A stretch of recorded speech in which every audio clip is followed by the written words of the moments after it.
समय की चाल है, शिव अपने भक्तों की ढाल है, पल में बदल दे जो सृष्टि को वो महाकाल है। हर हर महादेव, नमस्कार, प्रणाम। मैं राकेश बहुत बहुत स्वागत करता हूं दूरदर्शन के कार्यक्रम बिहार बिहार में। A very good morning. बारिश के फुहारों के बीच ये सावन का जो पावन महीना है वह बस समापन की ओर है। शेष 3 दिन और बच गए हैं और बीते कल की अगर बात की जाए तो कल आखिरी सावन की सोमवारी थी और अब चूंकि सावन समापन की ओर हो तो इसका मतलब ये नहीं कि जो त्यौहार है उसका समापन हो रहा है, बल्कि कई ऐसे त्यौहार हैं, पर्व हैं, खुशियां हैं जो हमारे सामने खड़ी हैं, हमारा इंतज़ार कर रही है। जैसे इसकी शुरुआत 9 तारीख से ही हो रही है और 9 अगस्त की अगर बात की जाए तो इसकी शुरुआत भाई बहन के अटूट रिश्ते जो पर्व है, पवित्र पर्व रक्षाबंधन, इससे इसकी शुरुआत होने जा रही है। और फिर उसके बाद स्वतंत्रता दिवस और फिर उसके बाद अगर बात की जाए तो कृष्ण जन्माष्टमी और फिर गणेश महोत्सव, उसकी शुरुआत होने वाली है। तो इन सब त्योहारों को मनाने के लिए तैयार हो जाइए, अपने आप को रेडी रखिए। और कहा जाता है त्योहारों के बारे में जब हम बात कर रहे हैं तो बापू को कैसे भूल सकते हैं। हमारे देश के राष्ट्रपिता महात्मा गांधी ने कहा है और वो ऐसा मानते हैं कि त्योहारों में जो सहभागिता है, सामाजिक सरोकार, हमें उनमें अपनी भूमिका अदा करनी चाहिए। और उनका कहने का मकसद यही था कि त्योहारों को मनाने का मकसद यही है कि त्यौहार मनुष्य के जीवन में, उसकी ज़िंदगी में खुशियाँ लाता है, उन्नति लाता है और तरक्की लाता है। इसी भाव के साथ देखते हैं आज का अनमोल वचन।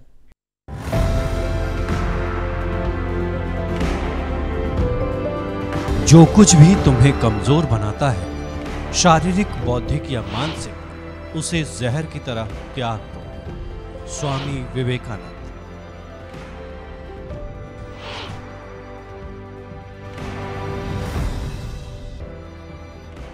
पटना में, बिहार में और सभी के लिए वाकई में एक दर्शनीय स्थल से वो कम नहीं है। एक कह सकते हैं कि वो एक धरोहर से कम नहीं है। हम बात कर रहे हैं राजधानी पटना के गर्दनी बाग में स्थित, जो दिखने में एक आइसक्रीम के कोन की तरह लगता है और रात में सोने की तरह चमकने वाला स्थल है और वो उसका नाम है बापू टावर।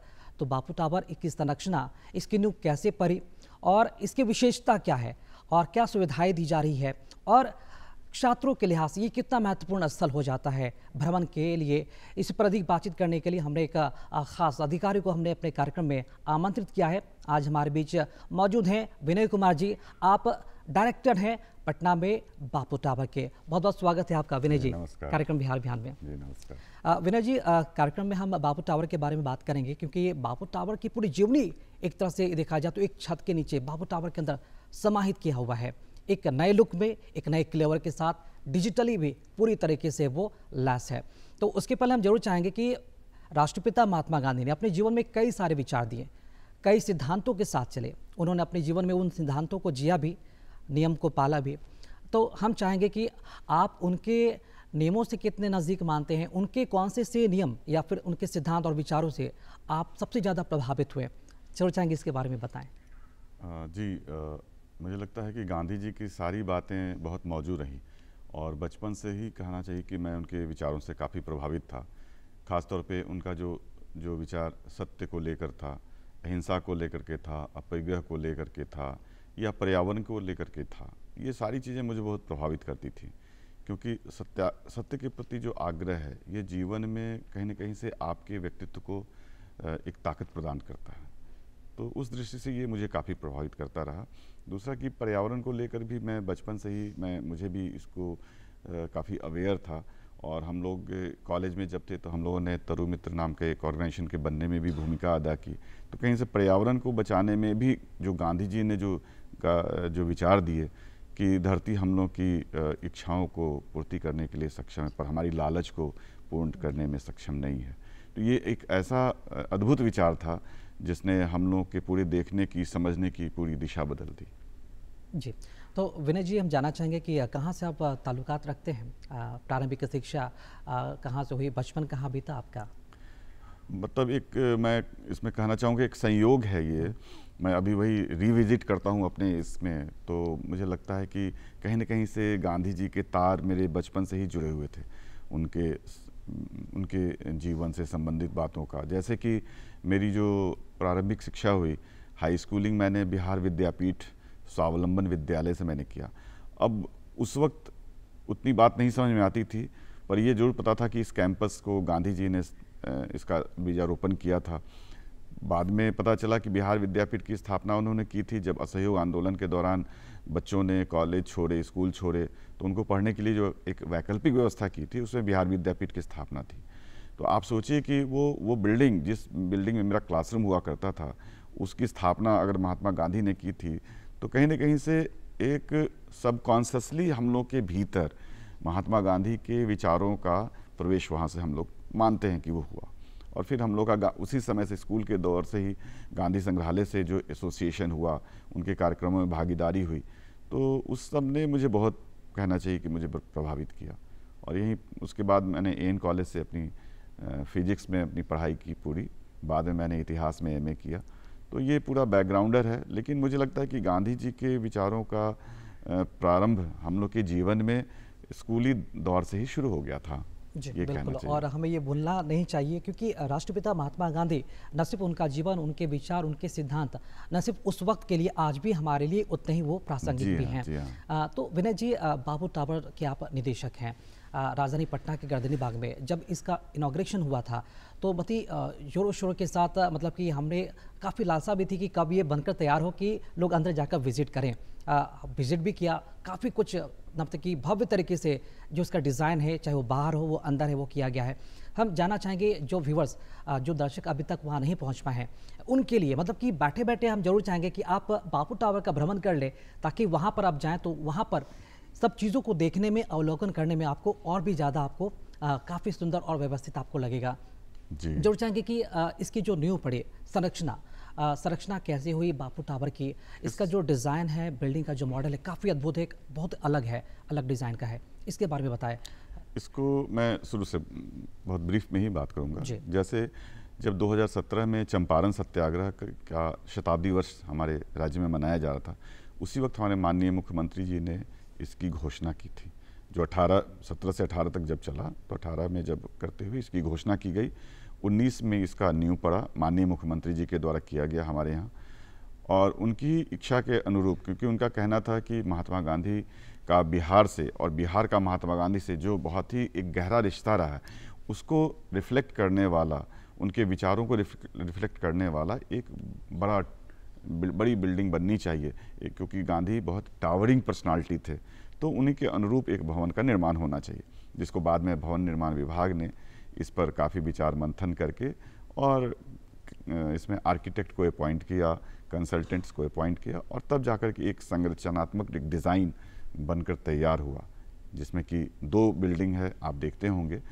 एक बिल्डिंग है जो कोनिकल है, दूसरा बिल्डिंग रेक्टेंगुलर है, आयताकार, और एक शंकुकार का। और पूरी अवधारणा इस तरह से बनाई गई कि दर्शकों के लिए बहुत ही फ्रेंडली हो। दर्शक जब इसमें जाएं तो ऊपर से घूमते हुए नीचे की तरफ आएँ, ताकि उनको घूमने में कोई किसी तरह की परेशानी नहीं हो।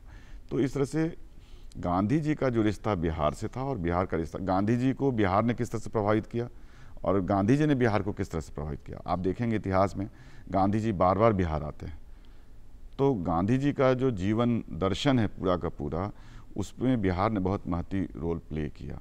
उनके जो विचार रहे, उनके जो कंस्ट्रक्टिव वर्क रहे, उन सब का बीजारोपण हम हिंदुस्तान में अगर देखते हैं तो वह कहीं न कहीं से चंपारण रहा, चंपारण सत्याग्रह के दौरान। और वह चंपारण सत्याग्रह ने न केवल उनके विचार और दर्शन, बल्कि पूरे स्वतंत्रता आंदोलन के पूरे कॉन्सेप्ट को बदल दिया। और उसकी कॉन्सेप्ट की शुरुआत होती है सविनय अवज्ञा।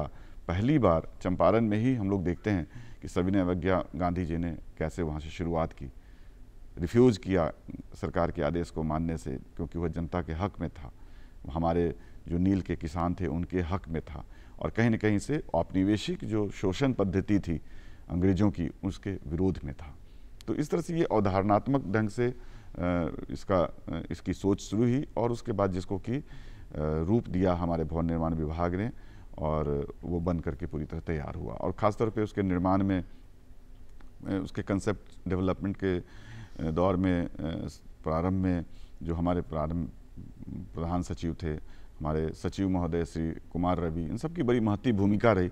सब लोगों ने दिन रात एक करके मेहनत करके ये बापू टावर जैसा अद्भुत और मल्टीमीडिया संग्रहालय, आधुनिक संग्रहालय महात्मा गांधी का बनाया, जो देश में अन्यतम है। देश में इस तरह का गांधी संग्रहालय कहीं नहीं है। जी बिल्कुल। और मतलब कि जिन उद्देश्यों के साथ इसे बनाया गया कि बापू की जीवनी से न सिर्फ वो जुड़ सके, बल्कि एक अट्रैक्टिव मोड में उसे देख भी बल्कि सके और लोगों को भी वहाँ पर जी, दिखा सके। बल्कि जो लोग पहली बार जा रहे हाँ, हैं जी विनय हाँ। जी बापू टावर, उन्हें क्या कुछ वहाँ पर नया-नया देखने को मिलेगा? क्या विशेषताएँ हैं, क्या सुविधाएँ वहाँ पर दी गई हैं?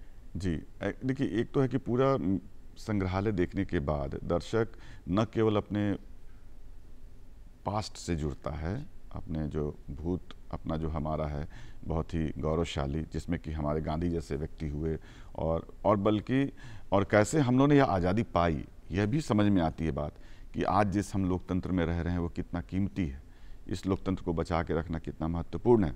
ये हमारे पास्ट से समझ में आता है कि हम लोग हमारे लोगों ने गांधी जी के नेतृत्व में किस तरह से कितना मतलब योगदान दिया, इसको पाने के लिए कितनी कुर्बानियाँ दी, और उसके बाद जो हमारा भविष्य है, हमारा जो नया जनरेशन है, वो भी इस बात को समझने की कोशिश करता है। तो भविष्य को देखने की कोशिश भी है, यानी भविष्य और भूत दोनों के बीच कनेक्टिंग पीढ़ी, यह हमारा गांधी का जो अद्भुत संग्रहालय है वह है बापू टावर है। जी, क्या बात है। मतलब कि राष्ट्रपिता महात्मा गांधी को अगर नज़दीक से आप जानना चाहते हैं, उनके जीवनी को जानना चाहते हैं, स्वतंत्रता आंदोलन को जानना चाहते हैं, तो ये बापू टावर बेस्ट है।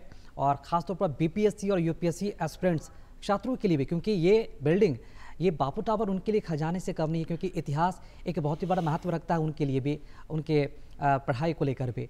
विनय जी, हम जानना चाहेंगे कि अभी तक बापू टावर, क्योंकि हाल में इसका उद्घाटन भी हुआ है, कितने लोगों ने अब तक इसका विजिट कर चुके हैं? संख्या क्या होगी इनकी अनुमान लगभग? अभी लगभग मुझे लगता है कि 70,000 के आसपास दर्शक देख चुके हैं। काफ़ी लोग देखते हैं, देखने आते हैं, और मुझे लगता है कि प्रतिदिन 500-600 लोग विजिट करते हैं, और शनिवार, इतवार और छुट्टियों के दिन इनकी संख्या 1500 तक हो जाती है। क्या बात है। प्रतिदिन। क्या टिकट दर रखा गया है बापू टावर का, और उम्र के हिसाब से, और कोई साप्ताहिक छुट्टी बंद का भी होता है? जी जी, तो यहाँ विजिट करने के लिए जो टिकट रखा गया है उसमें 12 साल के जो बच्चे हैं वहाँ तक हम लोगों ने 10 रुपये का टिकट रखा है, और उसके ऊपर के जो लोग हैं उनके लिए 50 रुपये का टिकट दर रखा गया है। और सोमवार को साप्ताहिक बंदी रहती है, अभी तक तो यही है। और बाकी सरकारी छुट्टियों के दिन भी हम लोग विशेष अवसरों पर खोलते हैं, अदरवाइज सरकारी छुट्टियों में भी यह बंद रहता है।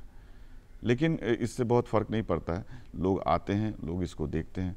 2 अक्टूबर के बाद काफ़ी लोगों ने देखा, और ये पब्लिक के लिए, जो लोगों के लिए है, यह सबके लिए, मतलब नए जनरेशन के लिए मैं ख़ास तौर पे कहूँगा कि नई पीढ़ी के लिए यह तो अद्भुत है।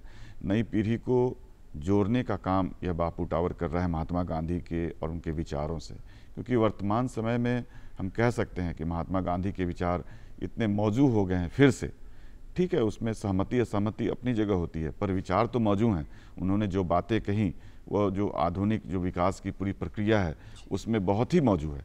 उसमें उनके विचार, हम बार बार जब हम किसी परेशानी में फंसते हैं तो हम महात्मा गांधी के शरण में जाते हैं, उनसे मार्गदर्शन प्राप्त करते हैं, उनके विचारों को पढ़ते हैं, और उनके जीवन को भी समझने की कोशिश करते हैं। महात्मा गांधी तो बार बार कहते हैं कि मेरा जीवन ही मेरा संदेश है, यानी कि उनकी कथनी और करने में कोई अंतर नहीं था।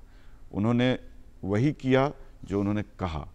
तो ये अपने आप में बहुत बड़ी बात है कि दूसरे को आप कोई उपदेश देते हो और अपने जीवन में लागू नहीं करते हो तो उसका कोई मतलब नहीं है।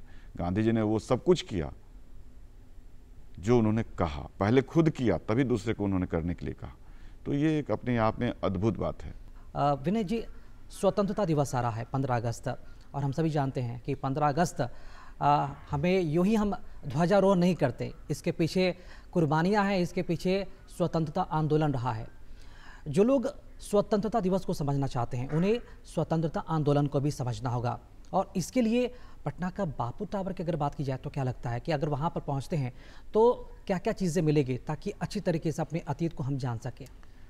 देखिए, स्वतंत्रता दिवस को मनाने का शायद बेहतर तरीका ये भी है कि जब आप बापू टावर देखते हैं तो आपको यह समझ में बात आती है कि किस तरह से जो स्वतंत्रता हमें हासिल हुई वह ऐसे नहीं हासिल हुई, और उसकी बुनियाद भी बिहार से ही पड़ी, ये कहना चाहिए।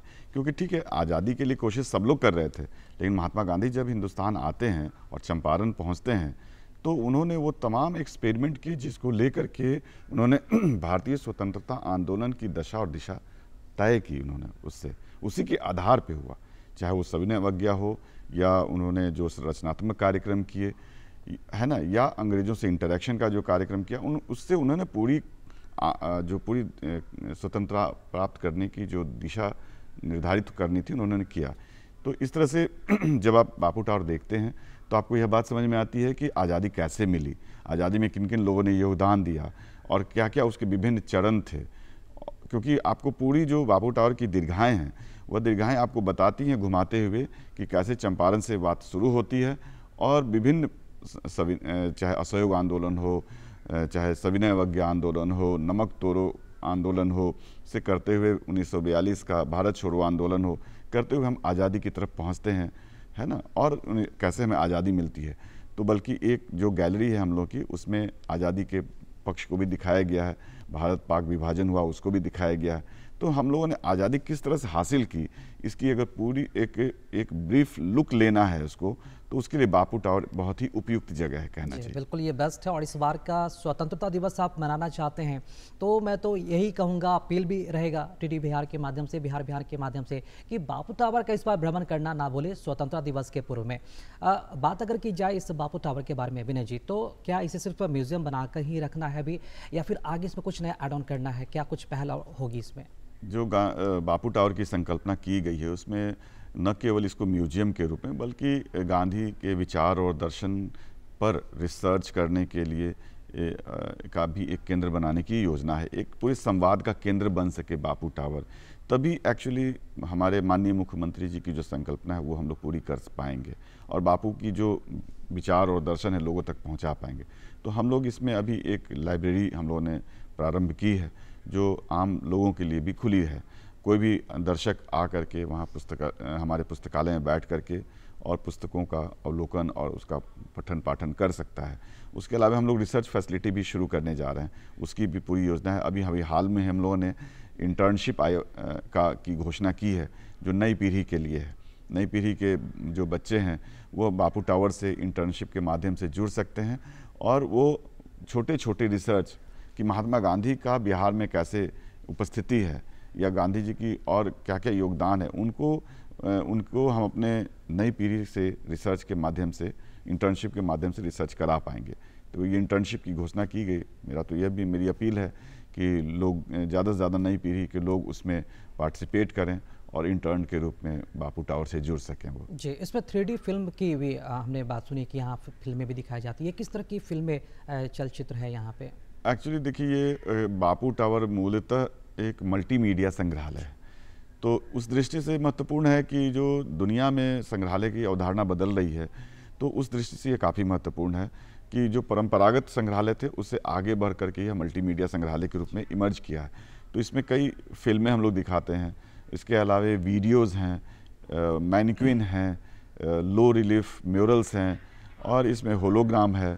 तो ये सारी चीज़ें हम लोगों ने दिखाई हैं। इसमें 4 फिल्में हम लोग दिखाते हैं और जैसे जब दर्शक प्रवेश करता है बापू टावर में सबसे पहले ओरिएंटेशन हॉल में ले जाते हैं और उन्हें वो एक छोटी सी फिल्म हम दिखाते हैं जिससे यह पता चलता है कि जो चंपारण सत्याग्रह हुआ, गांधी जी का आगमन हुआ, उसके पहले भी बिहार की जो रिच पृष्ठभूमि रही है, एक जो सांस्कृतिक विरासत, एक राजनीतिक विरासत रही है, उस पूरी राजनीतिक सामाजिक विरासत को हम लोग उस फिल्म के जरिए दिखाते हैं कि जिसकी पृष्ठभूमि में महात्मा गांधी आते हैं और एक नई शुरुआत करते हैं।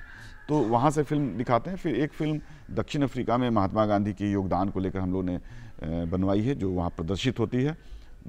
तीसरी फिल्म एक हम लोग दिखाते हैं जो नमक सत्याग्रह का जो पूरा कार्यक्रम होता है, सविनय अवज्ञा, और उसका बिहार में उस सविनय अवज्ञा और नमक आंदोलन कैसे यहाँ भी चलता है वो भी देखने को दर्शक को मिलता है, जो आई ओपनर की तरह है। आमतौर पे सविनय अवज्ञा और नमक तोड़ो को हम लोग सिर्फ गुजरात से जोड़ते हैं, लेकिन ये बिहार में भी इस आंदोलन का प्रभाव हुआ, पूरे देश में हुआ था लेकिन बिहार में हुआ, ये हम लोग दिखाना चाहते हैं। दरअसल इन सभी फिल्मों के माध्यम से और एग्जिबिट के माध्यम से हम ये दिखाना हम लोग चाहते हैं कि बिहार का कितना इम्पोर्टेंस है, बिहार और महात्मा गांधी के बीच कितना रिश्ता है, गहरा रिश्ता है, किस तरह से बिहार से गांधी जी प्रभावित होते हैं और गांधी जी से बिहार प्रभावित होता है।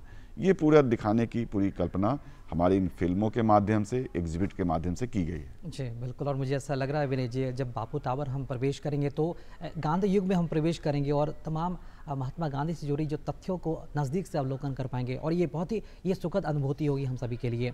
अगर आप थोड़ी देर पहले आपने कहा कुछ छात्रों को इंटर्नशिप के लिए इसमें जोड़ा जा रहा है, तो ये इनरोल कैसे करेंगे, इनके लिए प्रोसेस क्या है, ये कैसे प्रोसेस क्या होगा? अभी हम लोगों ने इसका एक विज्ञापन अभी छपा है 1 तारीख को, तो उसमें हम लोगों ने गूगल लिंक दिया है, उस लिंक पे जाके उनको अप्लाई करना है, फॉर्म भरना है, फॉर्म भर देंगे और जो डॉक्यूमेंट्स उनसे मांगे जाएंगे उन डॉक्यूमेंट्स को वो उनको अपलोड कर देना है। इसमें हम लोगों ने 3 तरह से इंटर्नशिप हम लोग दे रहे हैं। एक इंटर्नशिप है जो सामान्य छात्रों के लिए है, जो जिन्होंने BA ग्रेजुएशन किया है या कर रहे हैं या पोस्ट ग्रेजुएशन कर लिया है, कर रहे हैं, उन सब के लिए ओपन है।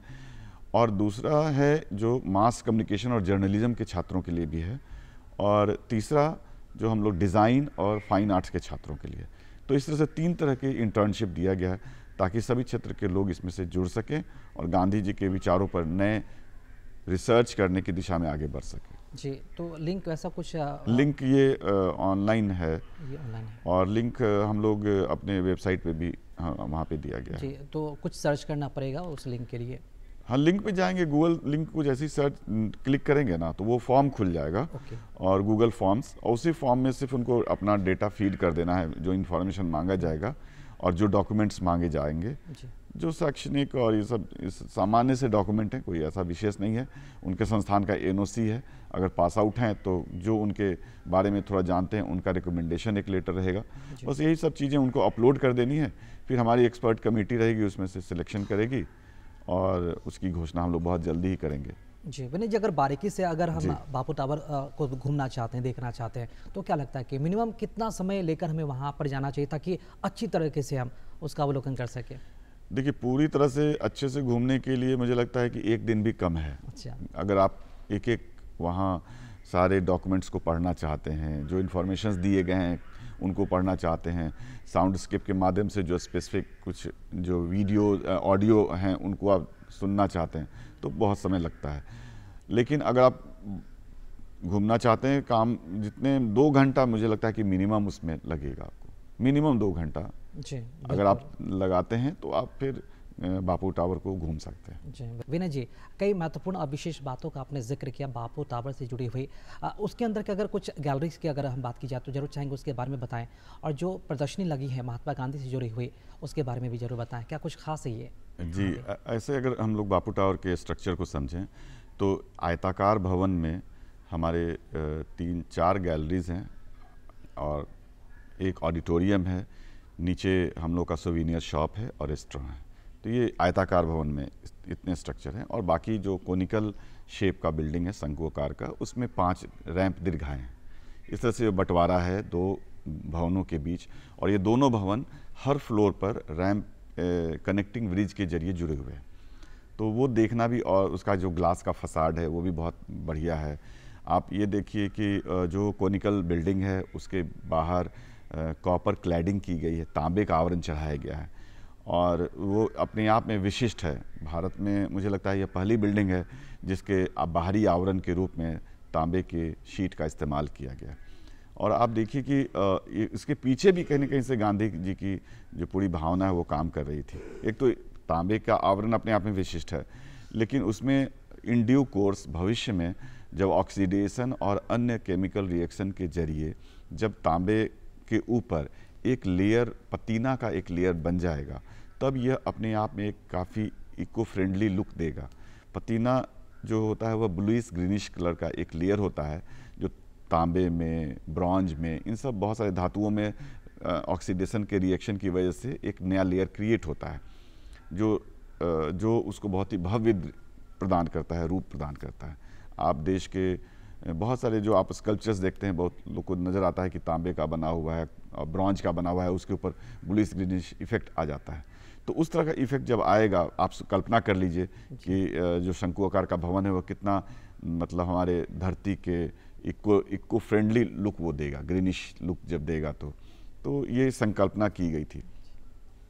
रही बात गैलरीज़ की, तो गैलरीज़ के अंदर जब हम देखते हैं तो पहली गैलरी से शुरू होता है जब उनके जन्म के क्रम में है, कि जन्म से शुरू होता है और उसके बाद उनका कैसे विवाह के बाद विदेश जाना, इंग्लैंड जाना पढ़ने, और वहाँ से लौट के आने के बाद फिर आपका दक्षिण अफ्रीका में जो स्ट्रगल उन्होंने किया, और उन्होंने नटाल इंडियन कांग्रेस बना के भारतीयों के हक में बातें की, और उस तरह से होता हुआ मतलब उसके बाद भारत आने के बाद चंपारण की गैलरी है, चंपारण सत्याग्रह वाली गैलरी है पूरी, और उसके बाद फिर एक रचनात्मक गैलरी है जिसमें कि और जो मेन स्ट्रीम मूवमेंट हुए असहयोग आंदोलन से लेकर के नमक तोड़ो आंदोलन तक, उसके बाद घूमते हुए फिर हम लोग रैंप में आते हैं। यानी कि पूरी संरचना इस तरह से कि पहले आप आयताकार भवन में जाते हैं, उसके बाद घूमने के बाद फिर आप रैंप में आते हैं, फिर रैंप में घूमते हुए नीचे उतरते हैं, एक रैंप पूरा करते हैं, पुनः आप आयताकार भवन में जाते हैं, वहाँ एक गैलरी देखते हैं, और इस तरह से करते हुए आप पुनः रैंप पे आते हैं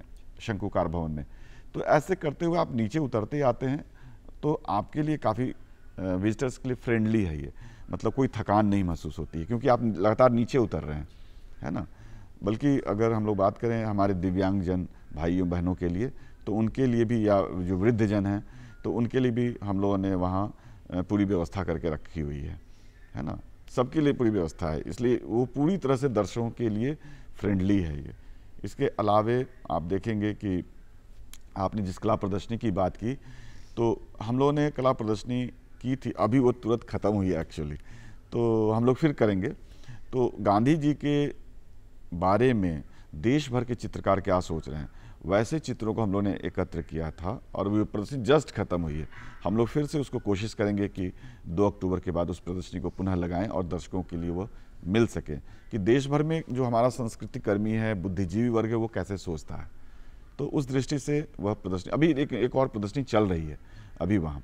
उसके अलावे हम लोगों ने बापू टावर बनने के क्रम में बहुत सारी बिहार के स्थानीय चित्रकारों की भी कलाकृतियाँ खरीदी थीं, वो कलाकृतियाँ भी वहाँ प्रदर्शित हैं, जिसमें गांधी जी के बस्ट हैं, गांधी जी कैसे माइक्रोस्कोप में देख रहे हैं, गांधी जी का लोक कलाकार यानी कि मिथिला चित्रकार कैसे देखते हैं और उनको समझते हैं। तो इस तरह से तमाम चित्रें प्रदर्शित हैं जिसको देख करके दर्शक अपने को भी उससे कनेक्ट कर पाता है। जी बिल्कुल, मतलब कि जो संरचना तैयार, मॉडल जो तैयार किया गया फेज वाइज सब में, मतलब कि डिस्ट्रीब्यूट उन विभागों को कहीं ना कहीं अलग किया गया ताकि आसानी से जो अच्छे तरीके से जो लोग हैं उसे समझ सकें। और एक बात और जो गौर करने वाली, जो नोटिस मैंने भी किया है कि जो बाहरी संरचना की आपने जैसा कि बात कही, तांबे का जो परत लगाया गया है और उसके ऊपर जो महात्मा गांधी की जो एक झलक उभरती है, मतलब कि वो लगता है कि जीवंत हो जाता है, मतलब कि अद्भुत लगता है, लग रहा है कि वाकई में बापू हमारे सामने है, बापू टावर पर हैं। मतलब कि अलग ही अलौकिक स्वरूप इसका लगता है।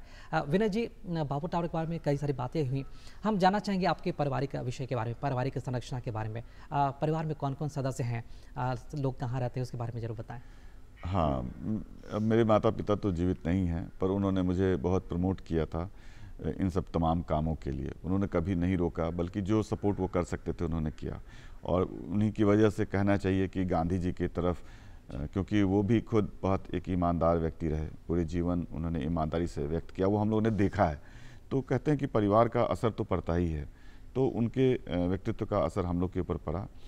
और अभी मेरे परिवार में मतलब पत्नी हैं और बेटा और बेटी हैं। बेटा और बेटी दोनों अभी पढ़ाई कर रहे हैं कॉलेज में, और पत्नी पढ़ाती हैं कॉलेज में, और वो भी काफ़ी सपोर्ट करती हैं। उनके सपोर्ट की वजह से ही हम लोग कहिए 24 घंटे बापू टावर के लिए सोचते और समझते रहते हैं। जी, तो विनय जी, हमने सुना है कि लेखनी कला से भी आपका जुड़ाव रहा है और भारतीय हरिश्चंद्र पुरस्कार भी आपको दिया गया है, तो लेखनी कला से जुड़ाव कैसे हुआ? कुछ किताबें भी आपकी आई हुई है, जरूर चाहेंगे इसके बारे में बताएं। दरअसल मैं जब स्कूल में था, कह लीजिए, तभी से एक तो गांधी जी से मेरा जुड़ाव हो गया, मतलब गांधी संग्रहालय से जुड़ा हुआ तो गांधी से जुड़ाव हो गया। बिहार विद्यापीठ की बुनियाद तो थी ही हम लोग के पास, लेकिन मतलब 10वीं तक आते आते मैंने लिखना शुरू किया, और उसके बाद इंटरमीडिएट में जाते जाते कहीं कि पटना के अखबारों में मैं लिखने लग गया लगातार। और आप सोचिए कि पटना के अखबार में मुझे लगता है 86 में गांधी जी के ऊपर, गांधी और सर्वधर्म संभाव करके एक लेख मैंने एक स्थानीय अखबार में लिखा उसके एडिट पेज के लिए। तो आप सोचिए कि उस सब से काफ़ी इंकरेजमेंट हुआ और काफ़ी लिखना शुरू किया मैंने बैचलर ऑफ जर्नलिज्म भी किया हुआ है, और उसी क्रम में मैंने एक पांडुलिपि लिखी थी न्यूज़पेपर डिज़ाइन पर, जिसको कि सूचना प्रसारण मंत्रालय के द्वारा, भारत सरकार के द्वारा भारतू हरिश्चंद्र मान पुरस्कार उसको दिया गया था वर्ष 2000 के लिए, 2001 में वो मुझे मिला था। उसके बाद लिखने का दौर कभी रुका नहीं, लगातार मैं लिखता रहा और कलाओं पे ज़्यादातर मैंने लिखा है।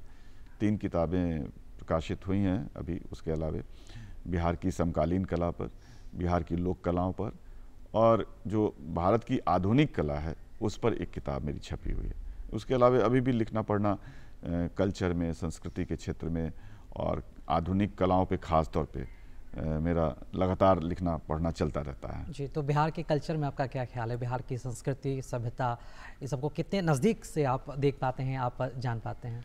देखिए, बिहार की कला से तो मैं बहुत गहरे जुड़ा रहा हूँ, और बल्कि स्कूल के बाद से ही मैं लगातार जुड़ गया। हम लोगों ने यहाँ कलाकारों की एक संस्था बनाई, मुझे याद है 88 में, और हम लोगों ने इसी मॉरेलो कॉम्प्लेक्स के बाहर हम लोगों ने नुक्कड़ प्रदर्शनियाँ की, काफ़ी ज़्यादा आर्ट गैलरी में प्रदर्शनियाँ की। हम लोग आर्ट कॉलेज में कला के विभिन्न मुद्दों पर विचार विमर्श करते रहे। तो हम लोगों ने बहुत सारी गतिविधियाँ की हैं इसमें, कला और संस्कृति के माध्यम से।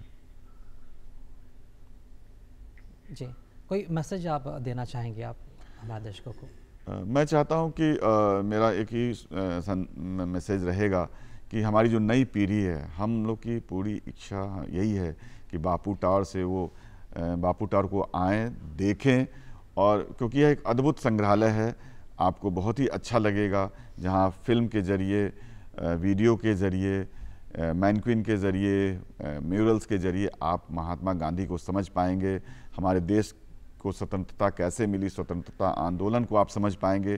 तो आपको एहसास होगा कि एक ऐसे देश में हम रहते हैं जिसको बनाने वाले मतलब महात्मा गांधी जैसे लोग, है ना, उनके नेतृत्व में यह देश बना, ये हम लोग कह सकते हैं। तो ये एक नई पीढ़ी के लिए मेरा यही सुझाव होगा कि महात्मा गांधी के इस संग्रहालय को देखना नहीं भूलें। एक अविस्मरणीय उनके लिए क्षण होगा देखने का, ये मुझे पूरा विश्वास है। जी, चलिए, आप हमारे साथ यहाँ पर आए और आपसे बात करके काफ़ी खुशी हुई और कई विशेष बातें आपने बताई। बहुत बहुत शुक्रिया आपका विनय जी। आपका भी बहुत बहुत आभार। Thank you.